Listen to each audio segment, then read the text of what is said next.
Hello అండి. Welcome to my channel. మళ్ళీ మీ ముందుకి ఇలా వాయిస్ ఓవర్ ఇచ్చాక చాలా రోజులవుతుందిగా, అందుకే ఇలా వచ్చేసానండి. హేమకతో షాపింగ్ అంటే మ్యాక్సిమం ఉంటుంది. షాపింగ్ అంటున్నారు, వెనకాలన్నీ చిన్న పిల్లల డ్రెస్సులున్నాయి అనేసి మీ డౌటు. మీ డౌట్ నిజమేనండోయ్. నేనొచ్చింది పిల్లల షాపింగ్‌కి. అప్ టు 0-10 ఇయర్స్ వరకు ఈ షాప్‌లో ప్రతి ఒక్క డ్రెస్ ఉంటదండి. ఎవ్వరికైనా ఎలాంటి వాళ్ళకైనా నచ్చాల్సిందే.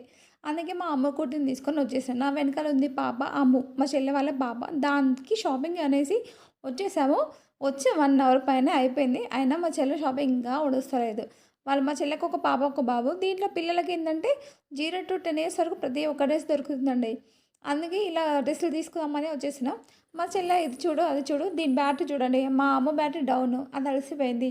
మా చెల్లె మటుకు లాస్ట్ ఇంకో 2 డ్రెస్సులు తీసుకొని సైజ్ ఒకటి ఎక్కువ, తక్కువ అని చూస్తుంది. ఒకసారి డ్రెస్‌ల సైజ్ చూడండి. 2 సేమే ఉన్నాయి. ఒకటి చిన్నగా, ఒకటి పెద్దగా. వాళ్ళ మరిది వాళ్ళ పాపకండి. ఇద్దరు ఆడపిల్లలు వాళ్ళకి తీసుకుంటుంది. అందుకు సైజ్ ఎక్కువ ఉందా, తక్కువ ఉందని ఒకటికి 2 సార్లు చేస్తుంది. ఆడవాళ్ళు షాపింగ్ అంటే మాక్సిమం ఉండాల్సిందే. అందులో అక్క చెల్లె షాపింగ్ అంటే మాక్సిమం ఓ 2, 3 అవర్స్ అలా అయిపోతది అంతే. ఏమంటారు? అవునా కాదా? మాలాగా మీలో ఎంతమంది షాపింగ్ చేస్తారు?